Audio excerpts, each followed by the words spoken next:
Bro, my that goodness. all I gotta say is, first of all, Landon, that hot is hard as fuck. Yeah. All right. Second of all, let's keep it rolling.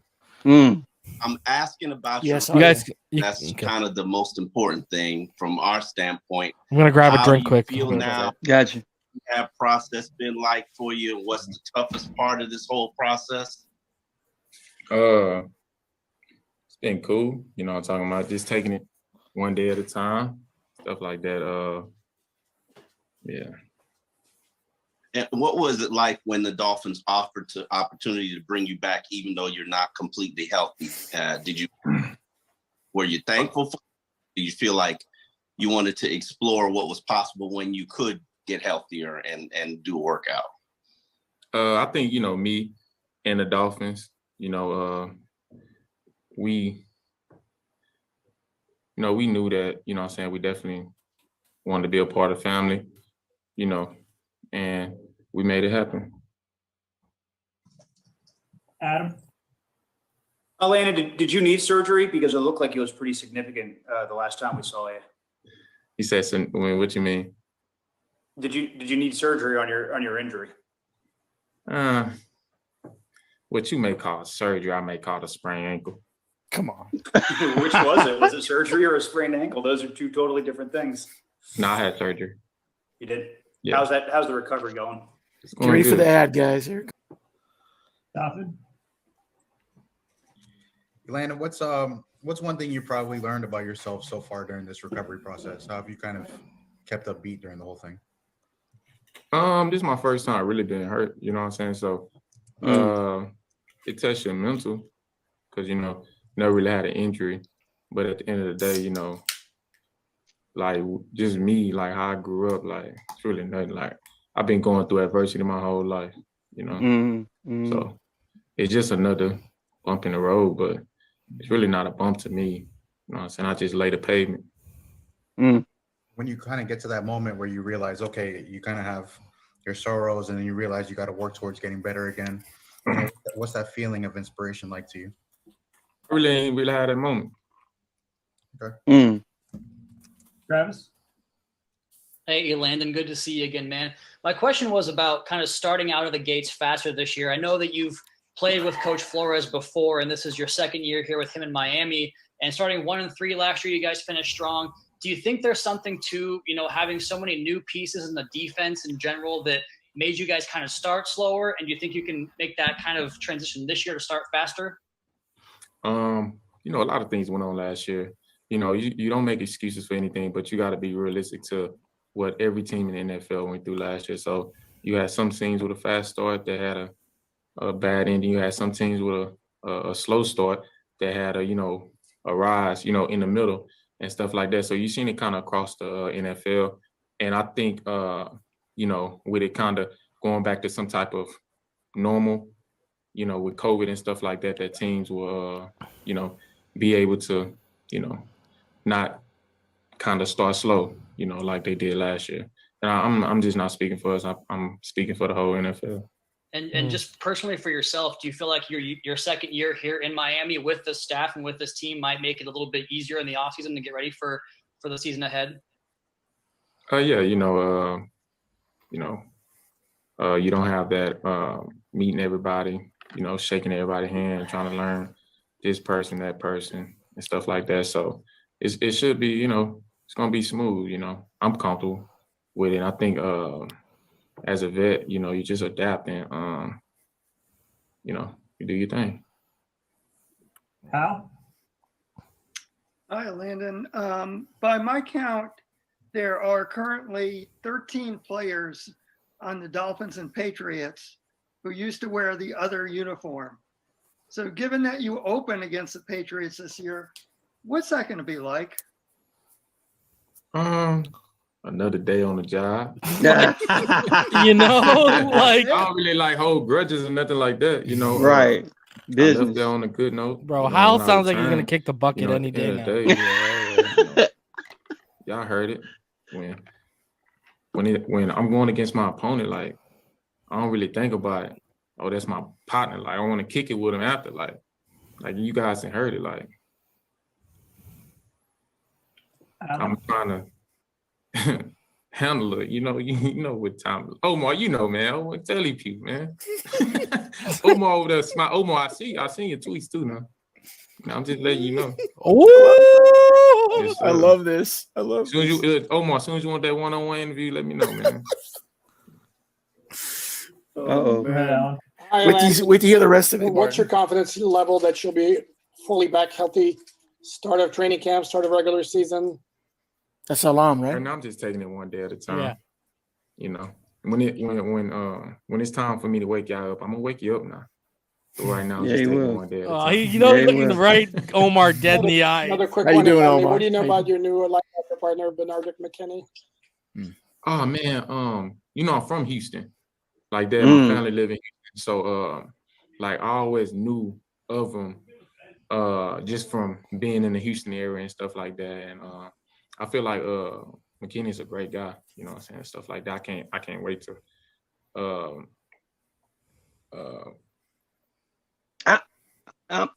selfishly, I honestly want him and McKinney to be starters, bro. I do too. He lost his train of thought. That was a little weird. Hey, Elandon, good to see you. He's reading his phone, maybe. I think that you're the one remaining defensive captain with the team having moved on from Kyle Van Noy and Bobby McCain. What was your reaction to the other two defensive captains being let go? Adam Butler?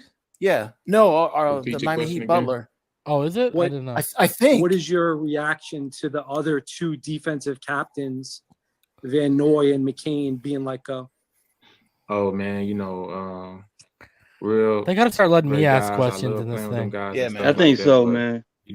At the end, there's some good questions, but some of them are dumb. Yeah, like this was a good question. Business, I kind of don't know about them guys' situations, but what I do know, they was great teammates, great people on and off the field, and I wish them nothing but the best, on their new teams. He's talking about McCain and KVN guys. Yeah, man. Hey, Landon, what's it like having McCourty as a teammate again? J-Mac, oh man, J-Mac that's my guy. He's funny, but that's my guy, man. Was that Ruthie? Great leader, yeah. Great guy. Girl. A great person to even learn from a. She's a smoke show, low key too.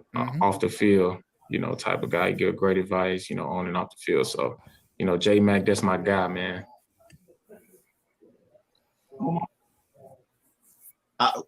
I have absolutely no idea what I've tweeted that has. I don't know what. Liar, Omar.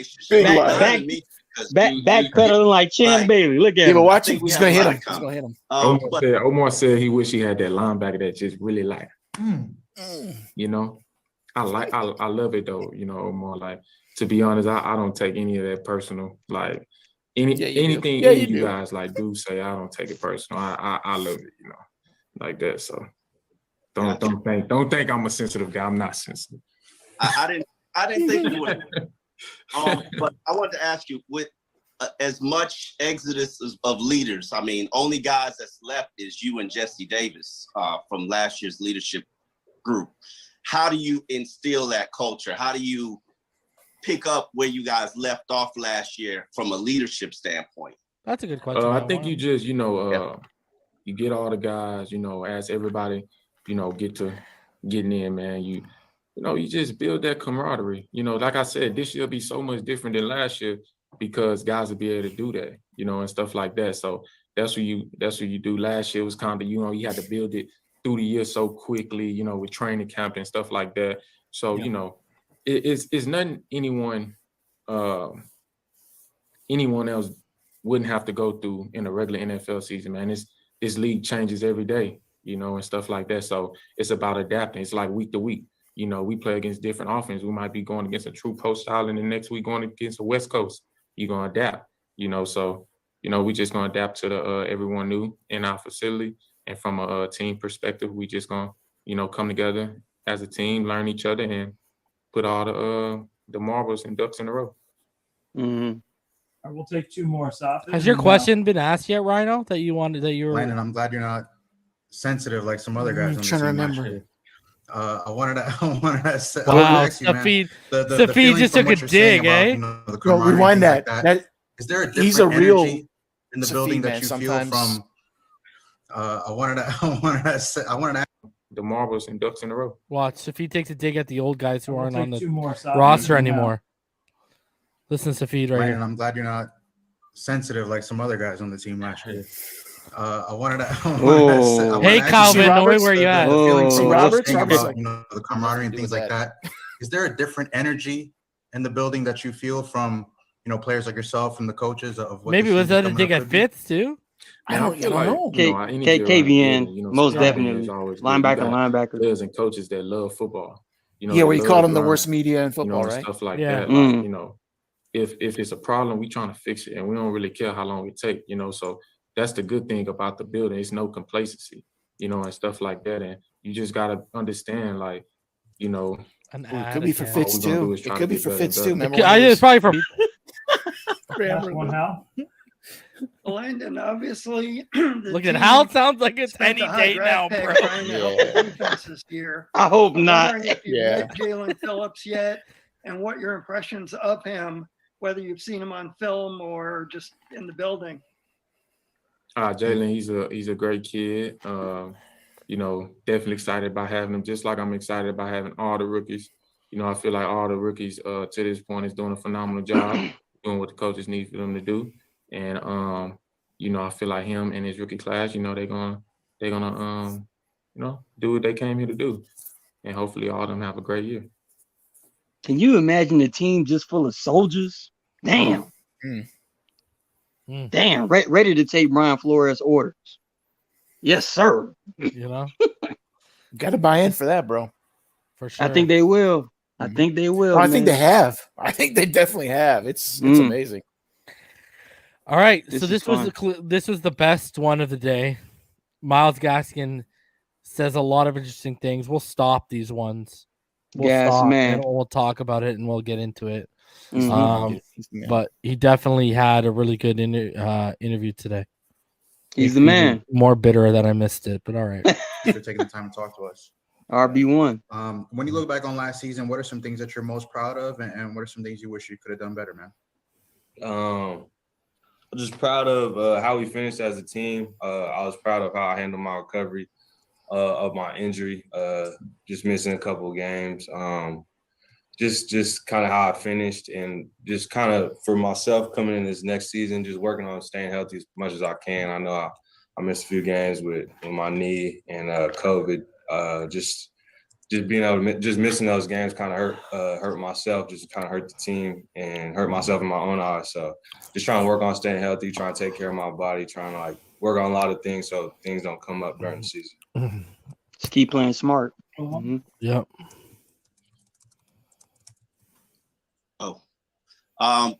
Myles, I wanted to ask you this question. I'm pretty sure you're aware of your production level, but if you hadn't gotten hurt and hadn't caught COVID, you realize you would have been like the fourth most productive player in the NFL at your present pace. Did you know that, or?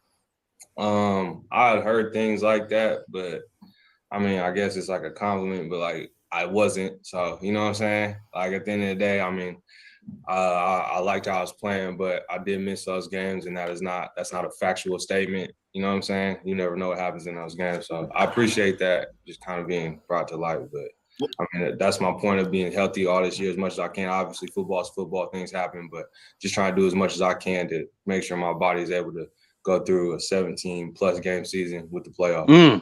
What I heard that 17+ that can help a back be more durable.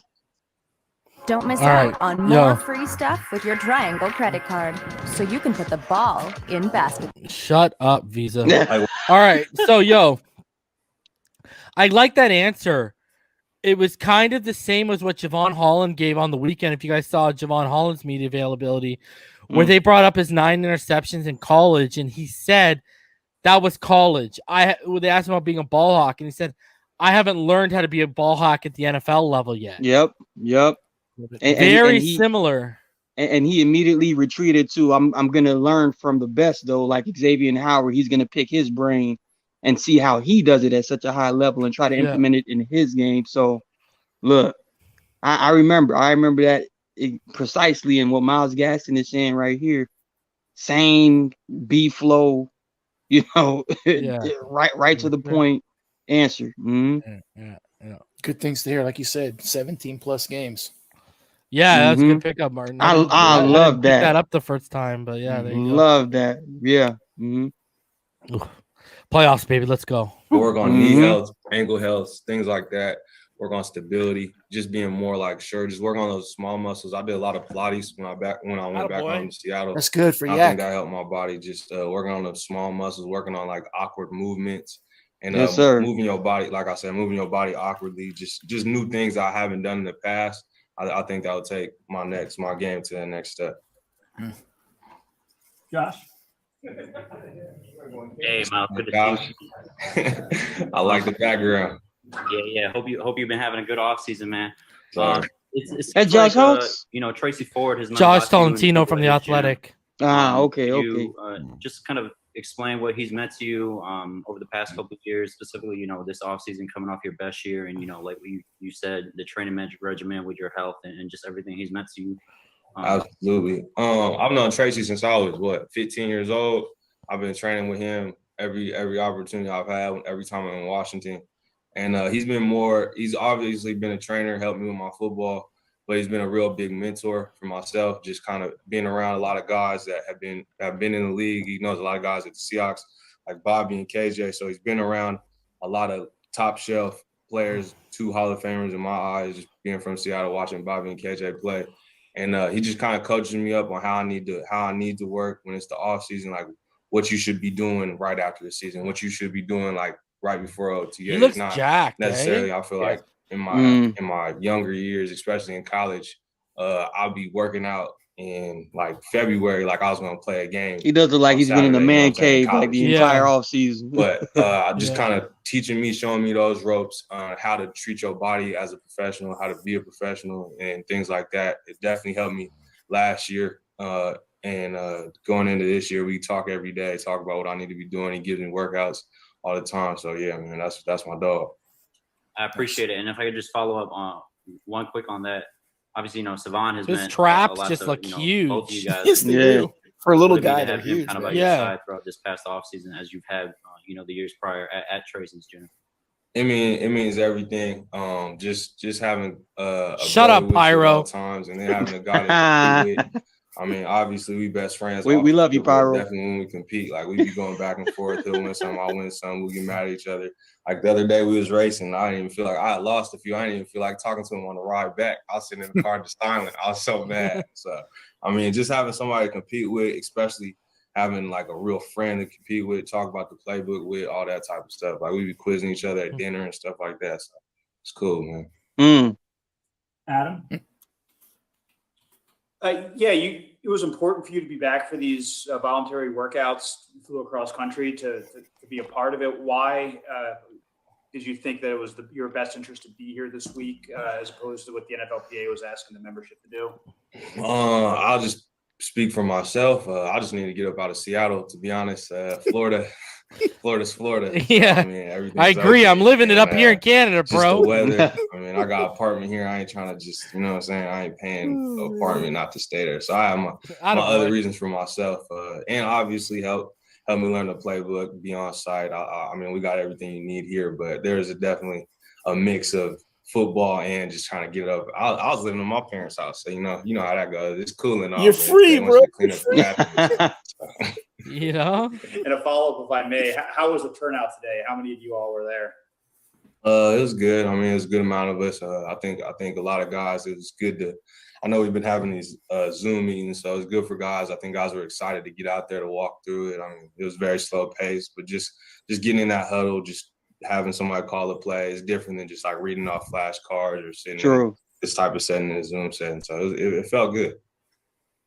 Thank you. David, WPLG. Hey, how you doing, Miles? How you doing? Yeah. You mentioned earlier competition. I'm curious. The Dolphins had a lot of draft capital heading into this year's draft. They had a couple first-round picks and second-round picks, and there were some really good backs who were coming out this year. As someone who's trying to make a name for himself on the Dolphins, was that something that you were mindful of? Did you want them maybe to go out and get a big back, or was that something that you just kind of ignored? above my pay grade. To be honest with you, obviously, whatever they do upstairs is what they do upstairs. Whoever we bring in, I know it's going to be the best for the team. Look, he said whoever we bring in. Back or bringing in the back is going to change anything for me. I'm trying to compete with myself, compete with others, obviously, but definitely compete with myself. Make sure I'm the best running back I can be come the end of July whenever camp starts and then leading up into the season. So I don't think bringing on anybody changes my routine. I'm excited for the guys that did get drafted, just being – a couple years ago, I was in the same spot. So, I watched the draft with just excitement for people, but, whoever we draft, I was just excited to have them on the team. So, Thank you. Thank you. This is sort of along those same lines, but I am curious. Here we go, Hal. If the fact that the Dolphins did not spend a high draft pick on a running back, if you maybe take that as a vote of confidence in what you can do. Hal. And at the same time, they tried to trade up for Najee and they would have taken Javonte. What are you kidding right now? "Quote unquote needs a running back." Is that maybe another slight toward you, which I know you're kind of used to your whole career? Not really. I see your stuff on Instagram. You get tagged on things on Instagram. I try my best to stay off of that, but I don't find my confidence in what anybody else say, whatever it may be. I find my confidence in myself. So, it is what it is. Whoever gonna be out there, they got to play just as much as anybody What's else. he gonna say to that? It's, Miles, Miles, good to see you. You mentioned earlier. Let me get my teeth. Hold on. With Eric and George being promoted to co-offensive coordinators, I'm curious how much is change? Here we go. This is a good question. I feel like for the running backs that were here, myself, Pat, Savon, just kind of seeing the playbook, it has changed. It's much different than last year's, but us being around E, you kind of see him. You see his offensive mind sitting in the room with him. You see his offensive mind kind of clicking, kind of moving. So I felt like me, Pat, Sav kind of had a good, not that we understood what it was going to be, but what it was going to look like, if that makes sense, coming in and just being able to kind of get the terms and stuff like that down now. Obviously, it's super early, it's still the first one, so it's just like very basic stuff, but just kind of seeing what E's input has been on it, along with George, how they came to bring one offense together. I think obviously surprised with some things, excited for some things, but at the same time, I've been around E for a while, so I know what he likes and what he wants things to look like. So, yeah. All right, let's stop right there because this is a big one.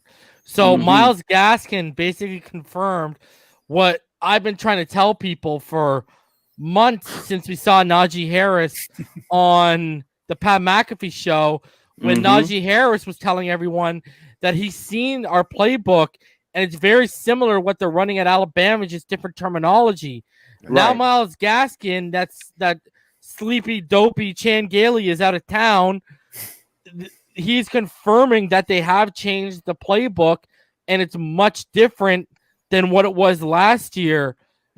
Thoughts, boys? Because this is a huge one. Thank God. No more Gailey bubble screens, baby. Bubble screen. That's for you, Pyro. Hallelujah. Hallelujah. But you got the voice of an angel, Martin. I appreciate that, bro. I ain't even clear my throat or nothing. But look, what Myles Gaskin is saying right here is he basically has Studeville's confidence, bro. Like I don't know. I'm starting to think why were we even going for a running back one, bro? Like this dude might be it, man. I might be, maybe just me falling in love with this interview right here or something. I don't know. But this guy seems so focused, so unbothered, nonchalant, West Coast. Like it don't matter who we bring in, bro. I don't think nobody's deceiving this man, bro. Like he has full grips on RB1. Like I think like you can see it in his face right there, bro. Biting his bottom lip. Yeah, I got this. You don't even much. Like you can see it in his face, man. He's RB1. I know a lot of people prefer, just like when you hear Colin Cowherd talking about his quarterbacks, 6'5", 200. He's not a big quarterback. White, yeah, Caucasian. But he look, Myles Gaskin, Gas is not a big running back. But let me tell you, bro, he was by far one of the most efficient performers on offense for us, bar none. I mean, rarely missing assignment. Every run seemed like it was a positive gain. Sure hands. I'm like, yo, if we give this guy like a full season, like, and he's mentioning, you know, just one of his main goals is just to stay healthy, you know, keep his body right. Maybe he is a 1,500 running back, man. Like, well, Martin, when we talked about getting a running back, whether it was Najee or Javonte, we still had Gaskin being the complementary piece to him, not Gaskin getting totally wiped off the face of the map. Forget about him, bro. I think that's what he sees. He's okay. You're going to bring in a Najee. You're going to bring in a Williams. You're going to bring a Bell. You're going to bring in whoever. Okay, I respect those guys, but I'm going to try and fight for running back 1. And if not, I'm going to be running back 2. What's so bad about that? Because it's a 50-50 split anyway these days, pretty much. Yeah. So he when he hears about being replaced, he's not really worried about that, is the way I take it from him. He's confident either way. He's very focused. And he kind of hinted that, like, even though the playbooks change, I kind of grasped what it would have been like because I understand Stootsville mindset. And when you got your coaches and your players on the same wavelength, that's a big thing too, boys. Absolutely. That's actually that's the lifeblood of the offense. When the coaches and the players can think like each other. That's just a recipe for success, man. Well, I'm just glad they've been in the locker room and in the lab together. I feel Gaskins is confident with what I'm about to ask, but are these 3 guys, I guess now with 4, are they enough to go a run heavy offense? That's my question. Well, the good thing is you have is like Salvin Ahmed and Gaskin are like the same type of back. So if one gets hurt, the other one can step in. Same with Dokes and Malcolm Brown. Like, listen, Gaskin and Ahmed can take up the first 2 downs, and Dokes and Malcolm Brown can handle the short yardage, 3rd down, and red zone situations. Yeah. So you kind of got guys that are built similarly, where if the other one goes down, the other guy can step right in. Like, I think Patrick Laird is the odd man out right now. I think so too. I like Patrick, but I think so do I. But he doesn't fit the mold of what they're going with Ahmed and Gaskin or Dokes and Brown. He doesn't fit either one of those. You know, he's not even like in between in a mixture of either one of them. And he's not even a special teams piece, which usually keeps a guy like that on the roster. So I don't know. Man. And it's also going to come down to how good our offensive line performs. If Hunting kicked inside and Kinley at his natural spot, and Skura finds even a half of that 2018 form, then these guys are going to be running down throats like no one's issue. You know, don't even bother kicking it outside. Just head down the middle, man. I trust Skura much more than I trust Ted Karras from last year. Buddy, I trust you much more than Ted Karras in the middle, bro. Ted Karras was one of those. Have you seen Rhino's life size? I trust Rhino in the middle a lot more than I trust Ted Karras, bro. But Skura I will blocked be an someone. upgrade. I can tell you that. Yeah. Oh, Lord. We just got to learn how to snap the ball. Once after that, we're good, bro. Put on a glove. I'm good. Yeah, bro. You learn how to man. snap the ball, you're an upgrade over Ted Karras, bro. Oh man. But like you're saying right now, left tackle to right tackle. Once that offensive line comes out, we already know who's going to be the starters week 1. Like I said in previous podcasts, we just need like 8 to 9 solid weeks of the same guys in the same position, so they can grow that natural cohesion and allow guys like this guy right here, Myles Gaskin, to run behind the same style of blocks per side of the offensive line. Because believe it or not, every guy on the offensive line has a unique blocking technique that very few players. You just have to be almost kind of born with that cognition of, oh, okay, he blocks like this when he goes from level 1 to level 2, or when this guy pulls, he's pulling at this angle. Once you learn those type of things from your offensive line, that's when you can actually flourish as a runner. So I just need the offensive line to be solid the first few weeks and with no change up, barring injury. I'm excited. I don't know if they're kind of put together. I'm excited to see Tua in this offense. These OCs work together. I cannot wait to see. I ain't trying to hear this. You know what? I ain't trying to hear this Watson bullshit. Okay, it's all right. I don't know how that happens right now. How can that even happen, bro? Stop. These people are just trying to get people's clicks, bro. Stop absolutely. You know what? Seen that. You actually. Here's another thing. This stuff ain't even settled. Yo, Flores and them, they're not making that move right now because it'd be a bad look on them, bro. Mm-hmm. So even if he does settle, people are still it's gonna linger of, oh, he settled. And I'm not saying he did or didn't. Yeah. But if he settles, people are gonna be like, oh, he did it. He's just paying them off. Well, if you trade for the guy, this has nothing to do with Watson. This is a XYZ player, whatever name you want to give them. They have this issue. You trade for them, and then whatever happens again, and you made all these moves to get him. You're stuck. You're stuck. You know what I think too? I actually don't think they're gonna want to give up all that draft capital, bro. Because look at this. This is what I thought about. If you trade for a quarterback, let alone Deshaun Watson, if you trade for any quarterback and it costs you next year's first and the 2 firsts the year after, no, you gotta call them a failure to an extent because they just spent a 5th overall pick last year. So that means in a matter of 2.5 years, you've invested 4 first-round picks in trying to find your starting quarterback. Oh man, I didn't think about it that way. That is not you can hold that, bro. If you don't win a Super Bowl, you're a failure.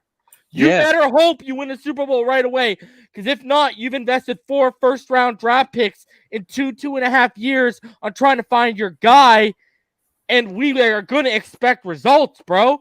The thing is, with investing the 5th overall in a rookie, people are going to be patient and give you time to let the guy develop. Well, some people are going to, but but what I'm sitting here saying is, you bet we don't want second round ain't even good enough, bro. Mm-mm. You better be out there winning AFC championships off the rip if you're investing 4 first-round picks in 2.5 years on trying to solidify that quarterback position, bro. There is no excuse. And you know what?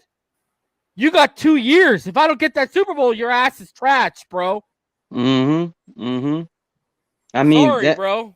But again, people keep saying if we get Watson, we're automatic Super Bowl contenders.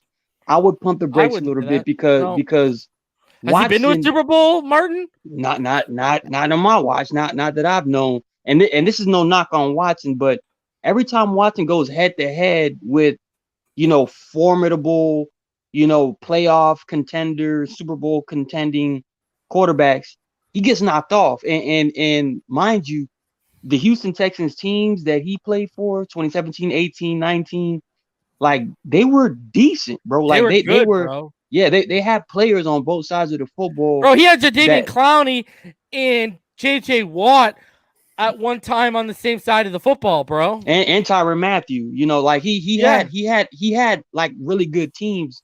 The only thing is, maybe he just can't get over that hump. There's quarterbacks that are like that. He had D-Hop. And DeAndre, Are we gonna be giving him a D-Hop over here, bro? I mean, he'll have his Will Fuller, but that's about it, bro. Like, so I'm of the position where we need to stick with Tua, keep the draft capital, and build this team through the draft with more talented players around the guy that we're still developing. Having Deshaun Watson, will that be an upgrade at quarterback? Yes, but it will be strictly at quarterback. But I prefer upgrading the entire team. That's just the way how I operate as far as how you're supposed to build a Super Bowl contending team. The entire team has to be on all levels of the team solid. And if you trade all that capital, all those picks, I mean, good luck finding guys to sign with you, because you ain't gonna have that type of money left. Ain't gonna happen, bro. Mm-hmm. All right, let's finish off this interview, dude. What do you feel like the point of emphasis is going to be? What are those two guys driving home on all the meetings? What do they say over and over again? See, it's still early. It's just getting lined up, get set, know where you're supposed to be, know the formations. It's super basic right now. Just like I said, it was a walkthrough today. So just know where you're gonna be. That's where it starts. You can't run a play if you don't know where to line up. So it's day one. So it's early. Thanks. Of course. We got time for two more, Omar, and then You talked about with E knowing what he wants and what he likes. Is that just from being in the meeting rooms with him and knowing his style and what he flavors, and how much different was it than what you guys ran last year? Definitely just being in the room with him, so you know what he wants, you know his terminology. I think that's kind of like the biggest thing from coach to coach. A lot of coaches call the same thing or have the same thing, but just call it different wording around it, just especially when you're watching film. But it's definitely different. It's a whole new playbook. It's not the same as last year's, but it's not. Like I said, it's still early, still picking it up. So I think everybody's just very open-minded and just kind of just soaking it all in right now. So yeah. Yes. Sir. Travis. Hey, Myles, good to see you again, man. And kind of continuing that theme here of questions about, comfortability and stuff. You saw a big jump last year in terms of playing time and then production as well. I'm wondering at what point for you did kind of the experience of playing the position in the NFL kind of start to be recognizable for you? Like, when did the game kind of start to slow down? And do you kind of see that continuing going into year 3? Yeah, I definitely think so. When the game starts slowing down, I don't know. Maybe the Buffalo game, the first time we played Buffalo in Miami. But just more reps, just more playing. Obviously, it just keeps slowing down, and you learn new things and just kind of how to play the game. I think that was just my biggest jump each week, was just kind of like eye-opening to, hey, I need to do this week to be successful, or I need to be looking for this. So obviously it slows down, but I think it's each week is its own new task. So whenever you can master I guess for me, it's always like put away whoever you played Sunday, you got to learn a whole new team. So you know what I'm saying? So I guess, sorry, I didn't mean to cut you off there. I guess one of my main purpose of the question is, if you look at where you were year one, your rookie season, like going into the year in May that year compared to where you are now, how would you compare those two times of your career? I'm better, I guess, just more better in the mind, better just physically, just ready to go. I know what I'm looking for. I know it. I know that my strengths and I know my weaknesses, and I'm trying to get those all the strengths and reason he's at. I think I just have more of a focus on what I feel like when I first came Where's in. Abercrombie and Finch at? I'm just trying to get better. I just want to get better, but not saying or not really focusing on what I wanted to get better at, if that makes sense, So very interesting interview from Myles Gaskin there, guys. I don't know. This guy seems confident and like he knows and he understands that this job is his to win.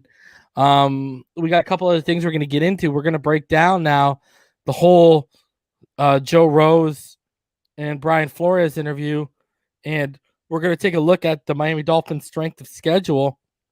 These people are going to be real surprised by that. Let's go into the Brian Flores interview right away. We got the audio here for everyone because I know a lot of people probably haven't heard this interview. It happened this morning. It's about 19 minutes long when it's all said and done.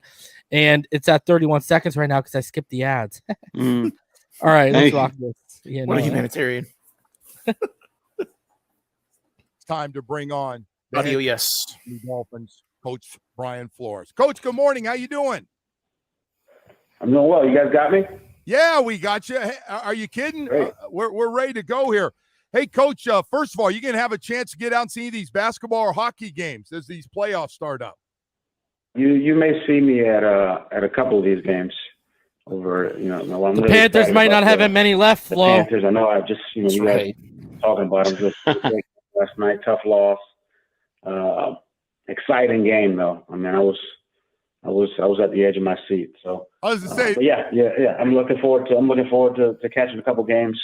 Both the Panthers and the Heat. They get after it, don't they? Boy, that thing went up about 14 notches last night in that hockey game. Wow, that was something you can appreciate, Coach. That looked like one of your blitz packages the way they were going at it last night, Coach. They were getting after it. It was fun to watch. Right, playoff hockey at its best last night. Well, Coach, I mean, it's interesting. We just started an interview. You didn't have to start with talking about Tua. Is this the first time you've had an interview start that we didn't? The first question wasn't about Tua? Oh, well, yeah, it is actually. So there's some other things we could talk about, but Tua is obviously an important piece, and I have no problem talking about him either. How you doing, Zach? How you doing, Coach? I missed you last time. I did. I missed you last time we were on here. All right, well, then I'll start with it, Coach. Let's just get right into it. At the end of last season, and we get into this season with the offseason, you said Tua is your guy going forward. What have you seen from him, not just, at the end of last year, obviously going 6-3 to end the season, but going forward as your starter, as your guy, as your number one quarterback on this team? Well, he's been working hard this whole season, like all our guys have. He knows where he needs to improve. We've spent a lot of time talking to him about those areas, like we have with all the rookies and really everybody on the team. But this, and we talked to him about the year 1 and year 2 jump, and it's a real thing. I think he's more comfortable with just his surroundings, more comfortable, being in a huddle, giving a cadence, going through his communication, things like that. Those little things that no one really talks about. He's said this. He feels much more comfortable doing those things, and I think having a year under his belt will really help him. But what we'll really like is just him, finding time to get with his receivers, get with the centers, go through the cadence, go through his communication, go through his reads. They're doing a lot of that on their own. So. Look, we haven't seen him yet. Today's the first day of phase 2 where we'll actually, get a chunk of the guys and we'll see him. And but we're looking forward to working with him. But just my conversations with him sound like things are going in the right direction. Coach. All right, I want to talk about this for a sec. Are you guys? This is like the 3rd or 4th interview where he's stressed the year 2 leap for Tua Tagovailoa. Is it year 2 or bust for Tua in Flores' eyes? Do you guys think? Yes. In Brian Flores' eyes, yes. Jacoby Brissett is a signing of a former player of his. I believe Jacoby Brissett in 2016 was a rookie. Tom Brady was suspended the first 4 games. Jimmy Garoppolo started the first 2 games. He started the next 2. Bringing in Jacoby Brissett is basically letting everyone know I'm bringing in my guy. That's how I took it. Tua, obviously, I think Tua knows that not necessarily that this is his, make it or break it year, but Tua knows that he needs to put together a relatively solid season, meaning more of the Arizona Cardinals and less of the Denver Broncos. I think that's a realization that Tua is gonna have to, or he probably has already come to grips with. In Brian Flores' eyes, I believe this is a bust year for Tua if he doesn't get it together. But I'm throw all that to the side. I just see Tua answering all the calls this year, man. I just do. Rhino, I think he has to answer that he is the quarterback for the future. Yes. If there's a regression in his play compared to last year, obviously he's not the answer. And they will move off of him. But I think he expects Tua to continue to not turn the ball over, to be efficient, and to show when he needs to be a sniper, he can be a sniper. I think that's what he wants out of him. I just can't see. I don't know. Maybe it's the homer in me. Seeing the talent in the kid, I just can't see it happening. So I have a hard time going. Yeah, after this year, they would move on from him. It's hard for my brain to process that. But it would have to be a step back, is how I would do it, for them to go. Guys, it's not working. We got capital. Let's use it. Right. Any signs of regression or stagnation Flores will not hesitate to put in Jacoby Brissett. And Jacoby Brissett, I believe the reason he signed was because that was what he relayed to Jacoby. Jacoby can sit a whole year without playing. Like he's done it with Andrew Luck. He's done it with Phillip Rivers. He understands that role very well.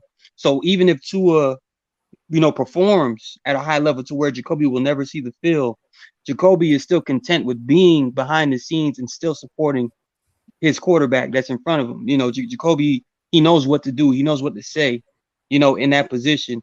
But Jacoby also understands that, he's trying to make, his living too. He's trying to be an NFL quarterback too. He's shown flashes, but if there's a situation where Jacoby sees himself emerging, if there's a stagnant Tua or a Tua that can't quite get it done to the standard of what Brian Flores wants, Jacoby will step in and Jacoby will be productive. But again, I don't see Tua regressing at all.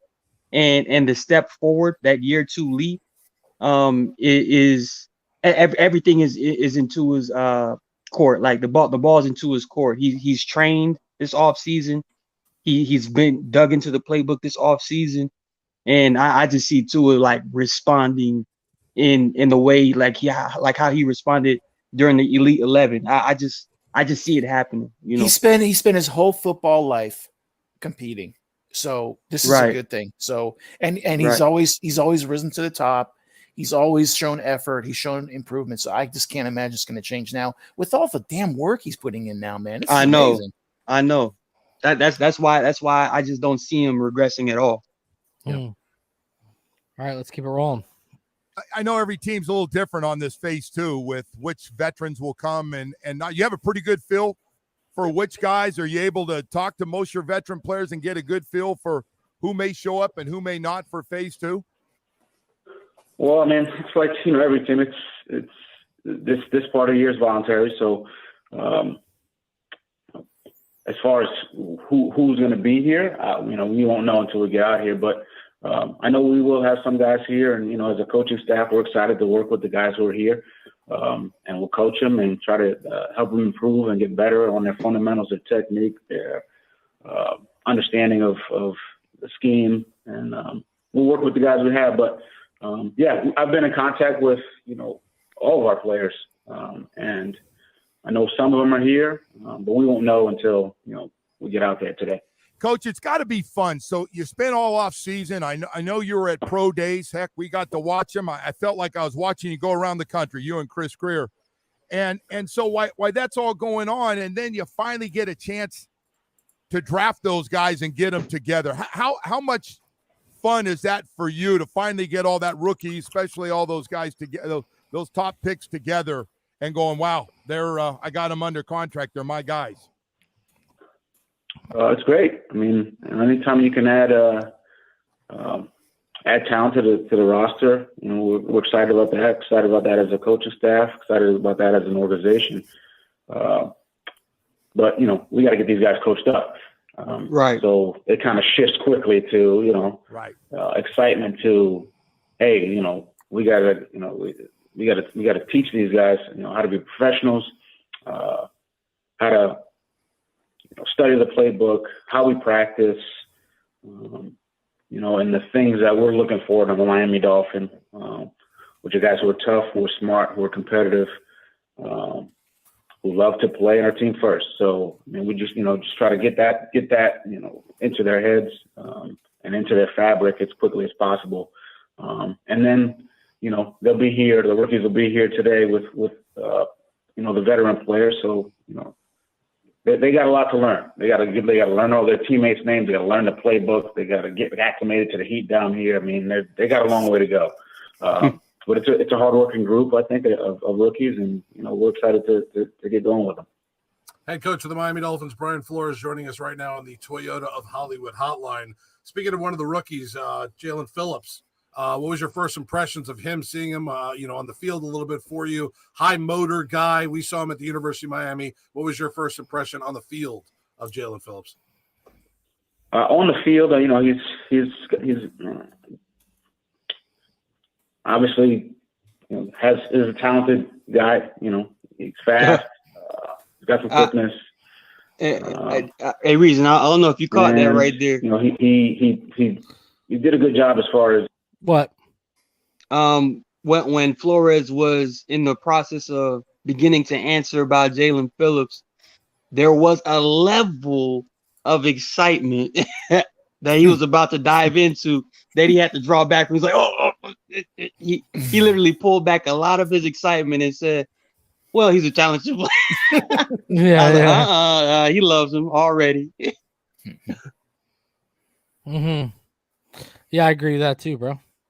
He doesn't want to give it away, right? He's very even keel with that kind of stuff. I think he never wants to create an environment where he has favorites. I think he really likes keeping it very nonchalant and mellow, especially in the media. Maybe he does it in the locker room. He shows his favorites in the locker room. But to the media, I think he keeps it very hush hush. No, I don't have favorites. But I caught a glimpse of that, man. He really likes Phillips, man. Who wouldn't, right? I know. Especially for a defensive-minded coach, he must be salivating at the opportunity with him, right? Mm-hmm. Super freak athlete, man.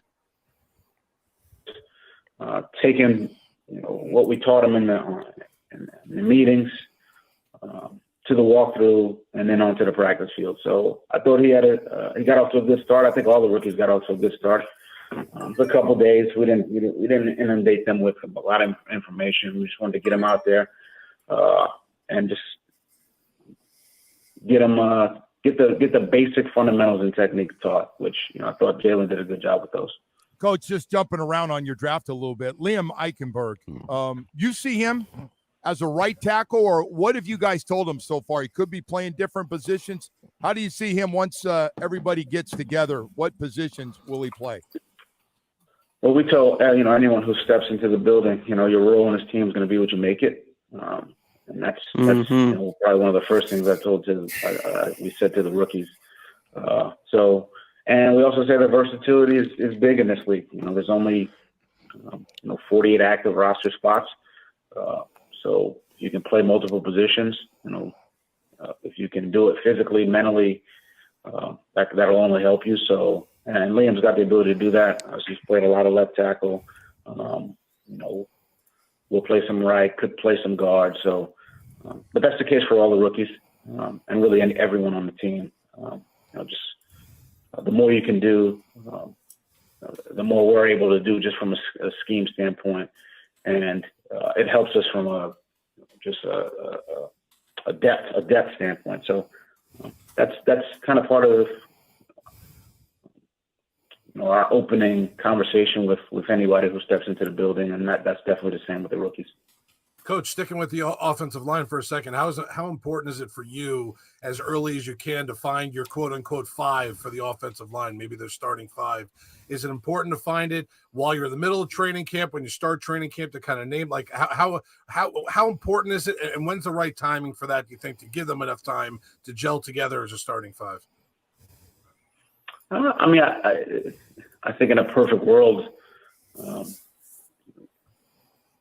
as early as possible. But I think you also got to give an opportunity for guys to compete for jobs. And we're going to do that. And this is, we have a good group of guys, guys, some who are veterans, some who are, younger players, guys who have experience, don't have as much experience. I think there'll be competition. I think that's what brings out the best in any individual in any field. And once that competition kind of, the results of that competition reveal themselves, we'll make a decision. And from that point on, that group, because you're right, you need a cohesion, a camaraderie amongst the offensive line. It's really got to be, a unit, not just a bunch of individuals. You need that on the offensive line. So as quickly as you can get the five guys, that's in a perfect world. That's how it works. But football's not a perfect world. once we feel comfortable with those top five, we'll work that group. But you always got to have the next guy ready to go, so that inevitably when something happens, if something happens, somebody's shoe falls off, you need a sub, that guy's ready to go in and play well. Coach, I want to ask you about the other side of the offensive line, the running back position. You did draft a guy in Dokes with Gaskin, Brown, and Ahmed and others. Would you still like to add another guy, Coach, or you feel pretty comfortable going into camp with what you have, or could you still add another piece? We like the guys in that room. It's a hard-working group. That's why you put in a waiver claim for Kerryon Johnson. Huh? We're excited about adding. Greer did that. Greer did do that. But Myles Wasn't Gaskin, me. You mentioned Myles Gaskin, Malcolm, Ahmed, Patrick Laird, who's been a guy who's done a good job in the kicking game and been a reliable player. Scarlett, who we just brought on. I mean, we like the group, so we're excited about working with these guys. Eric's done a nice job, obviously, with the backs over the years, and have a lot of confidence in him. From that standpoint, as well as just our offense overall. So, but look, we got to put the work in. I mean, it doesn't just happen. I think that's one of the things that we preach to the players, that we're not just going to roll out of bed and play good football. We've got to come in, put the work in, practice as a team, build that cohesiveness, and try to just improve and get better on a daily basis. Coach, you had a veteran player in Jason McCourty. Talk about that. I know you're familiar with him. You've coached him before in a different uniform. What did you think he could add to this team, and what position will you play him, Coach? I mean, I think the first thing I think about with Jason's leadership. I mean, I think he's a veteran player. He's played a long time in this league. With different organizations.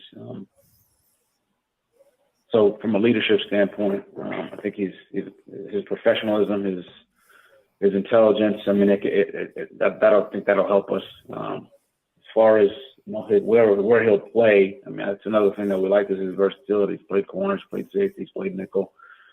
He plays in the kicking game. So again, like everyone else, his role will be what he makes it.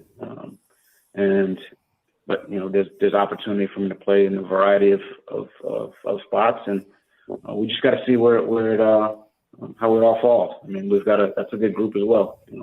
Guys we feel good about with Eric Rowe, Brandon Jones, Sedge. Obviously, we drafted Holland, so we feel good about the competition in that room. Coach, certainly an upgrade. We'll go back to the offensive side of the ball real quickly. I know Joe brought it up also, with Jalen Waddle, Will Fuller to add to that offense, to add to Tua's arsenal, two guys that could take the top off the defense, including having Devontae back, Mike Gesicki. This is an upgrade. I know you're a defensive-minded guy. How would you plan for your own offense here, with knowing there's so many guys on offense now that you can get the ball to and make huge plays? We saw Devontae and Gesicki, and now we get to see a rookie in Will Fuller with like 4.2, 4.3 speed take the top off the defense. This is a nice upgrade on offense for you guys. Zach, I agree with you. I would say I'm a football coach, not a defensive guy. Okay. So. Defensive minded. I'll say defensive minded. Right. You're a 50-50 coach. Right. Different now. Hey, right. I'm 33 offense, defense, and special teams, Zach. I mean, there's no favorites here. But specific to Waddle and Fuller and Devontae, I mean, I think they're all good players. But like I said earlier, you don't just roll out of bed and create explosive plays. I mean, we got to put a lot of work in. Those guys have to get some timing with the quarterbacks. Get timing with one another because it's the entire unit. It doesn't just happen. It's the O-line, the O-line, the running backs, the tight ends, the receivers, the quarterback, the decision making. There's 11 guys. It's not just, hey, you get one guy and that's going to be the reason why a bunch of stuff happens. That's my experience is that it's never worked that way. on Right. offense, defense, or special teams. So as a group, we feel good about that group. But at the same time, there's a lot of work we've got to put in, and a lot of chemistry that has to be built. It's probably the best way to put it. And what I will say is they're all, I know that my conversations is they're eager to put that work in.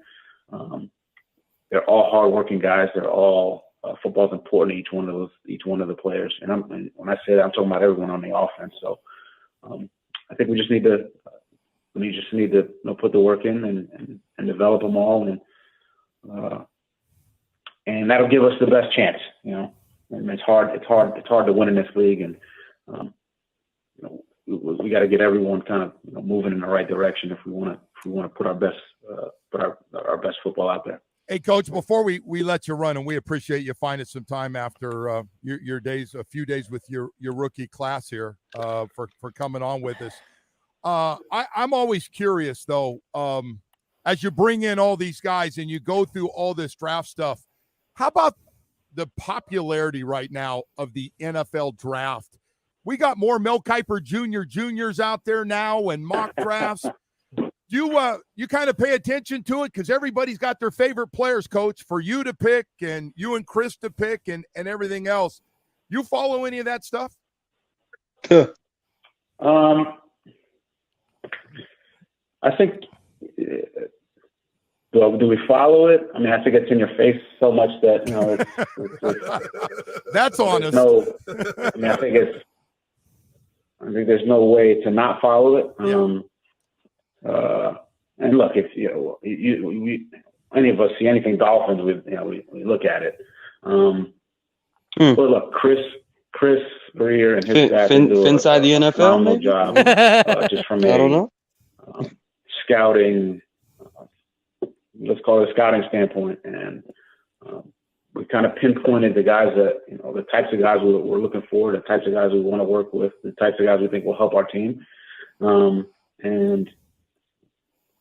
that's kind of where we put most of our stock. We put most of our stock in the work that our scouts are doing, that our coaches are doing, and our conversations with the players individually, and try not to worry about everything else that's going on. Look, we are lucky to work in a league with so much popularity. That people love watching it, and they're fired up about the draft, fired up about phase 2. They want to know. I mean, we have great fans. I was able to include my kids in the draft, so I mean they're going to love the draft forever. Yeah. Mm-hmm. It's fun. It's great to be a part of a league and a game that people love so much. I mean, I love the game. I know you guys do as well, and I just feel lucky to be a part of it, to be honest with you. And we'll just continue to try to work with the players and hopefully have a very good season. Coach, can't wait to see that new facility at Hard Rock Stadium. That thing looks friggin' awesome, and hope we see you soon. Thank you so much for coming on this morning. Thanks, Coach. Thank you, guys. All right, that was head coach Brian Flores. All right, man. So what's your guys' biggest takeaways from that interview, aside from just the Tua stuff? How sensitive Flo is about being called a defensive coach. I thought that was hilarious. He's true. It's like, obviously it bugs him, right? But he's not going to admit it. I just thought that was funny. Well, I hope this is not too long-winded, man. But I already told you, I think Joe Rose. I'm actually an avid listener of Joe Rose on the radio. I like listening to him. Tell me how you got there, Martin. Tell me how you got there. So there was an interview not too long ago on NFL Network with Andrew Siciliano and Joe Rose about he was just talking. Right? On NFL Network, and he Siciliano mentioned something about Tua. Just Joe Rose thoughts on Tua and the potential jump that Tua can make this year. And Joe Rose, it was weird. It seemed like he was dancing around the idea that Tua was going to make a jump, almost as if he has his mind made up that Tua won't be, making the jump in year 2. Even in this interview with Brian Flores, the way that he questioned and how he hyped up all the new weapons that Tua has to work with this season, as if these are the best receivers in the NFL. I thought it was a little strange to hype them up to that extent, considering we haven't seen them play yet. Obviously, they are talented receivers. Yeah. However, on paper they look great. I'm just more so concerned with maybe he doesn't, or not that he doesn't, but maybe he really isn't that much of a Tua guy, and that's fair. People have their positions and stuff like that, but sure. I just took it as I don't know if Joe Rose is completely unbiased when it comes to his position. Well, you know why I'm shocked? You know why I was shocked? Not because it's possible. It's just like they are the home team of the Miami Dolphins, right? They broadcast their games. Yeah. I listen to it all the time. That's a bad business decision, bro. Well, but again, obviously, when he's in the media, and again, if you listen to the Colin Cowherds and the just anybody that consistently talks about the Miami Dolphins and the talk surrounding around Tua, I mean, almost everyone except Nalu, who's Tua's dad, has doubts about Tua, bro, and he could have very well have been not infected, because everybody's entitled to their own opinion, but I think he could have easily been affected by other people's opinions, and he can't quite draw a conclusion in his mind that Tua is the quarterback for the Miami Dolphins moving forward. I mean, but to each his own, man. I just haven't seen overwhelming support out of the call guys. Not too much.